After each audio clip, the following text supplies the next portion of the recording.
Hello আমার প্রিয় বন্ধুরা, আজকে আমি তোমাদেরকে দেখাবো চট্টগ্রামের পতেঙ্গা সি বিচের কিছুটা সৌন্দর্য।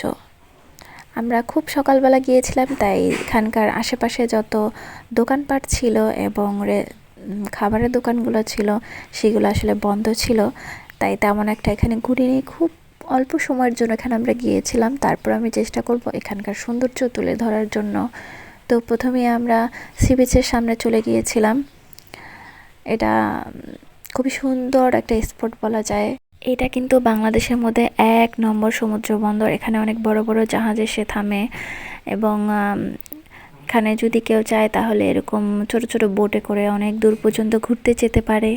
দেখতেই পাচ্ছেন একদম পুরো শান্ত একটি পরিবেশ, কারণ সকালবেলা তেমন একটা মানুষজন ছিল না।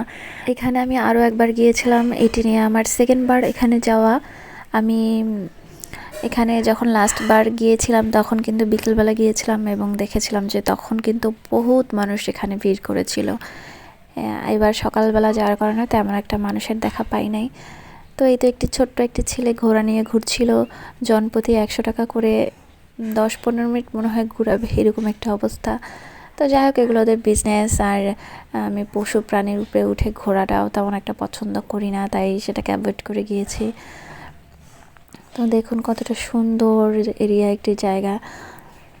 এটা কিন্তু খুবই ছোট্ট একটি ব্লগ বলা যায়, তাই খুবই অল্প কিছুটা সময় আমি আপনাদেরকে দেখিয়ে দিলাম যেখানে কি আছে বা জায়গাটা কীরকম। এই যে ছোট ছোট গাড়িগুলো দেখতে পাচ্ছেন, এগুলোতেও কিন্তু ওই যে জনপ্রতি 100 টাকা করে, এবং এটাও মনে হয় 20 থেকে 25 মিনিট বা আধা ঘন্টার জন্য ভাড়া নিতে হয়। তো বেশ কিছুক্ষণ আমরা এখানে স্টে করেছিলাম। তারপরে আশেপাশে থেকে কিছু একটা খাওয়া দাওয়া করে আমরা আবার অন্য একটি এরিয়ায় ঘুরতে চলে গিয়েছিলাম। তো পরবর্তী ভিডিও পাওয়ার জন্য অবশ্যই আমার পাশে থাকবেন।